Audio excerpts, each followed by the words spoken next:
নমস্কার, welcome to হ্যাংলা মুখো। আজকের recipe হলো চিংড়ি মাছের মাথা বাটা। গরম ভাতে এটা দারুণ সুস্বাদু একটা খাবার।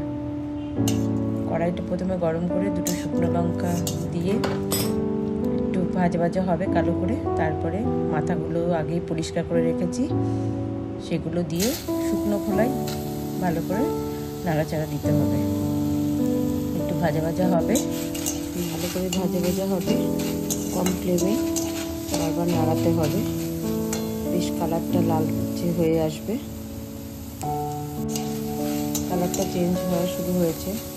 এই অবস্থায় বারবার নাড়া দিতে হবে, কম ফ্লেমে হবে, নাড়তে হবে বারবার। দেখুন আস্তে আস্তে কালারটা চেঞ্জ হওয়া শুরু হয়েছে, আর একটু ভালো করে লাল লাল হবে। তারপর তুলে নিয়ে এটা আমরা একটা জায়গা তুলে নিলাম। এবার তুলে নিয়ে এবার শিলে বাটবো। আপনাদের ইচ্ছা করলে মিক্সিতেও বেটে নিতে পারেন।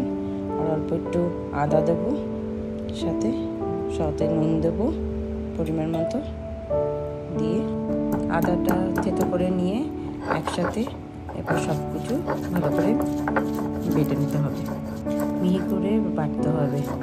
একবার বেটে নেবো, আর একবার নিয়ে আরেকবার ভালো করে মিহি করে বেটে নেবো।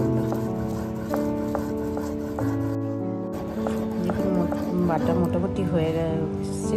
আরেকবার একটু ভালো করে মিহি করে, এটা যত মিহি হবে বাটা খেতে খেতে তত ভালো লাগবে।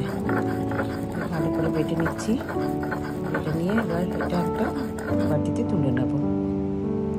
বাটিতে এবার তুলে নিচ্ছি। রেসিপিটা কেমন লাগলো কমেন্টে জানাবে। ভালো লাগলে একটা লাইক, শেয়ার, সাবস্ক্রাইব করে দিও। গরম ভাত দিয়ে একবার এটা দিয়ে মেখে খেয়ে দেখবেন, অসাধারণ লাগে। মনে হবে যেন শুধু এটা দিয়েই খেয়ে নিই।